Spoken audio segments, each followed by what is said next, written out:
Now let's take a look at some of the past descriptions of flying craft.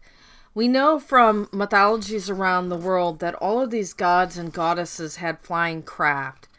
And some of these flying craft were actually given to kings. Now, the Hindus had vimanas, and the Greeks and Romans had flying chariots. The Persians had something that almost looked like an airplane. So we know that there has always been this discussion of flying crafts. And it's interesting because some of these vimanas look like temples of today. And you can see in some of the ancient art, it almost looks like these angels are in a ship. And the light looks like maybe the exhaust from a ship.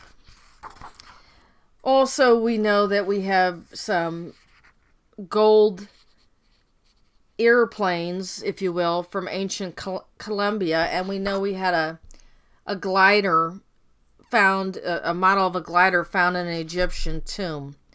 So this has been with us for a long time, and it is in and out of mythology. Thousands of years ago, the talk of flying ships. We also have many newspaper articles starting in the 1800s and 1700s that talk about flying ships or cigar-shaped ships. And of course, during World War II, the Germans were doing quite a bit of work on flying craft.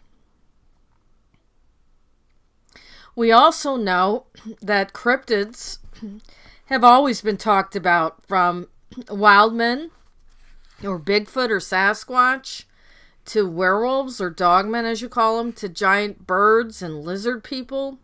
We know that there were giant men. Maximinus Thrax was a Roman Caesar who was 8'6" tall, and they killed him. They assassinated him and his son. They didn't want him to be a ruler.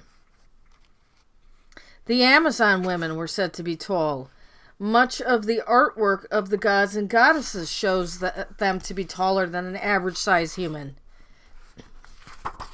and more intelligent. We know that there were little people. There is talk and writing about how the pygmies had to fight the large birds that were cranes, and that's shown in artwork as well. We know that there have been red-haired mummies found all over the world.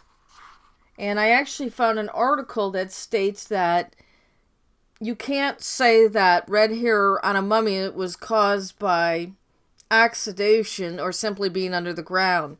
Every case has to be looked at individually. And that was from a document called Interpreting Biological Degradative Processes Acting on Mammalian Hair in the Living and the Dead. Which ones are taphonomic? By Silvana R. Tradico, Sandra Koch, Amy Mykud, Garden Thompson, K. Paul Kirkbride, and Michael Bruns. So even the nonsense of saying that mummy's hair turns red because they're under the ground is just disproven by the mummy of Zinzui, which is a 2,000-year-old Asian woman who still has jet black hair on her mummy. And there are mummies with red hair and black hair at the Chowchilla Cemetery at Nazca in Peru. It just basically is being covered up. The control of history is what's going on. So we have all of these anomalies and descriptions of flying ships and cryptids and gods that had flying ships and red-haired people that were all over the world, the Terra mummies as well. So there's plenty of evidence in history that shows us something is quite off by the history we've been given. Even Columbus saw something that he thought rose out of the water. He called it a flying candle on his first trip to the Americas that led him to land. So there are pharaohs that saw ships in the sky. You could go and do a quick search on the internet, and there's a list of all of the early documented UFO encounters. So there's plenty of history that is there in the form of mythology and eyewitnesses. They just may have described it a little bit differently. Even the Irish changeling is quite interesting. It focused on babies being replaced by a fairy baby. Now, I don't know what that has, if that has anything to do with abductions or hybrids, I'm not sure. But their fairies lived under the ground, which sound very, very similar to these underground cities. And speaking of which, globally, there have always been mention of underground cities, superstitions, mountains in the American Southwest, under the pyramids in the Mesoamerica, they had chambers.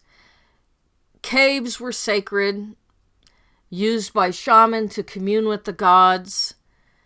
There were underground tunnels in cities all over Europe. The Gobi Desert is said to have Shambhala.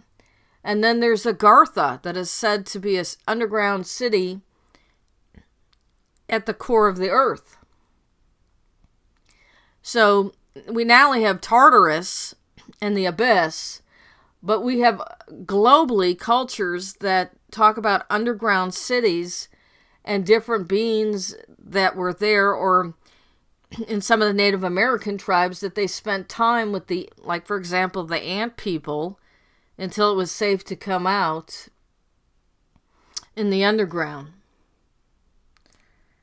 So there is definitely global anomalies in history and global eyewitness reports of flying craft in underground cities, which fits right in with the Area 51 and the Mount Shasta underground bases that are alleged to be populated by greys and reptilians and humans and hybrids. And probably, like I said before, in many places you don't even know about. Perhaps under a forest preserve, perhaps under a city. Maybe in the old days they were all under the pyramids. Now they're all under the skyscrapers or the forest preserves. We don't know. But it is something to consider. So that's the end of this short part of the series. It's just something to further along this mystery of what is under the ground and why did all of these gods and goddesses seem to have flying craft. Where did that notion come from? Thank you.